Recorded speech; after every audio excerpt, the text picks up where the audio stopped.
standing ovations presentations? What really inspired me, because all those years teaching at Baruch, I wanted to have a book for them. Ah, And there were all these educational public speaking books, and I would look at them, and they were really boring and really expensive. mhm. So I just refused to have my students pay that much money for a book that I didn't really even agree with. So what I started doing for my students in that class was I started writing my own handouts. So I would create all these handouts, and then I would have like a thin workbook type of thing that I would hand out to them. And so when I stopped, when I real and what happened is some of the other teachers would see my handout and think, oh, that's really cool. Can I borrow it? And I thought, okay, you can borrow it. Maybe I should turn it into a book. So when I started my business and somebody asked me, because you know that books are really great for publicity and all that stuff, so I said, maybe what I should do is write my own book. And so what I wanted to do was I had all that information that I used for years for my students, and then I also wanted to have a twist on it, and that's why I created the Actortype twist, so that I can really get the material out that I wanted to get out, and also have a different twister. Yeah, looking from it, Yeah.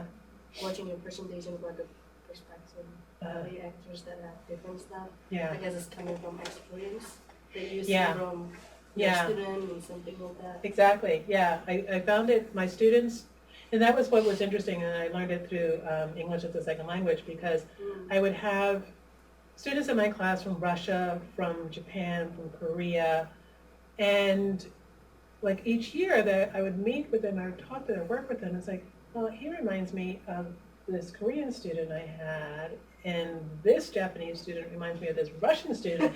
So what I realized is that, there were communication types. There are types, and I knew that from acting, because as an actor, there's everything is a type, and I knew that from acting, and I also knew that from writing for the soap operas. Because when I was writing soaps, I had to, like, you only could write this type of character, and you had to have that kind of line for her, but you had a different kind of line for the other thing. So I knew all about types, but when I saw it in my English as a second language classes, I thought, this is a universal thing. It's not just for acting. It's not just for daytime dramas. And I think that it's really interesting for just the everyday person to realize what role they would play. Yeah, that's kind of funny figuring out too, and Yeah, how we gonna try to improve our speaking skills right. and let's have years every actors that might become rising for us to become improving our public speaking. What make the methods you teach is unique? One of the things I feel and I hear that I'm unique with what I mentioned earlier was that I'm very empathetic. Because I've been there, I'm very instinctual and very empathetic. So I instinctually know when something is wrong or when something needs to be tweaked, and I also instinctively know what to tell the person to do in order to do it. So, and I never stop. Sometimes I have to use an acting exercise. Sometimes I have to use science. Sometimes I have to use physical things. You have to stand this way, or you have to take up this much space, or you have to do this or that or this. So I keep trying things until I get the result that I want. And sometimes it's really about mindset. So I have to tell them what to think, how to think differently about what they're doing, or the approach that they're using.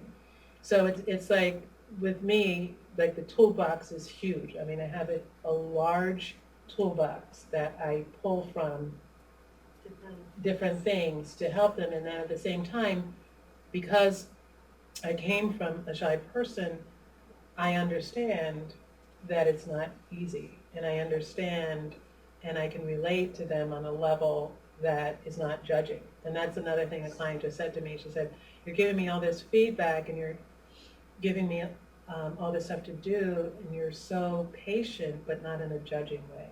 Yes. So that was great to hear.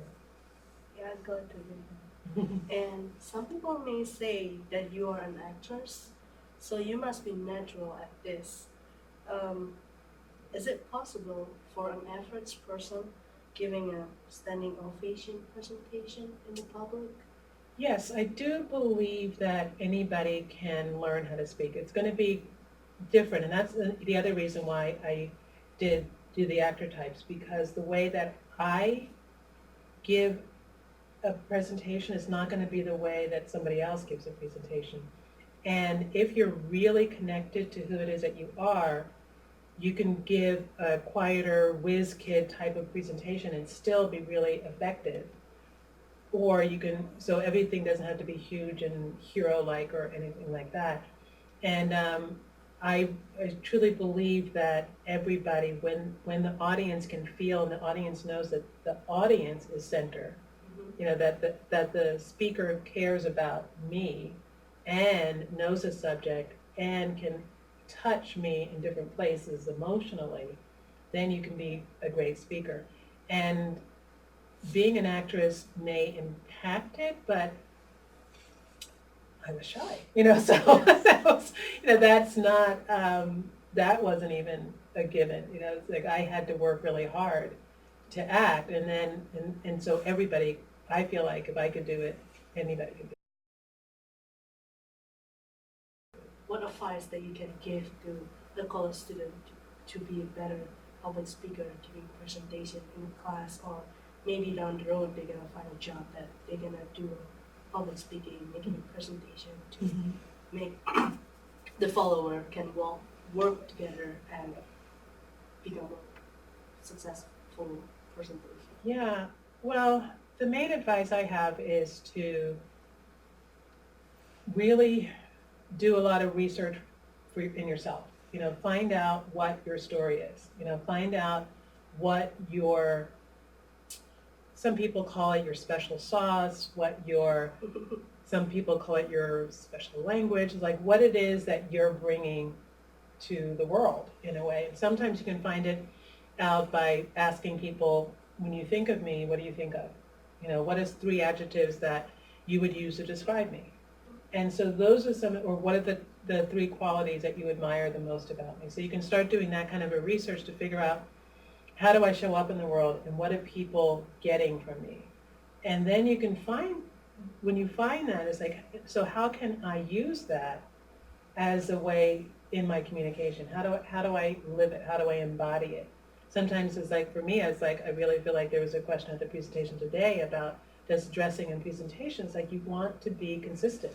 Yes. You want the way that whenever you find that special sauce that you have, you want to dress it, you want to walk it, you want to have conversations around it, you want your logo to reflect it, you know, so you really want to be true to that thing and then share it. So when you have that thing, it can go in many different ways. You know, you can make it, you could be a teacher with it, you could be even just a worker with it. It's like, but it's your passion. It's who it is that you are, and then learn how to express it. Mm-hmm. So it's nice to meet you here, and Yes. nice to talk with you, nice to Yeah, interview with thank you. you so much. I Great learned a lot, question. and Yeah. I hope that you will be more successful later on down the road. Thank you, me too. Have a good day. Thank you.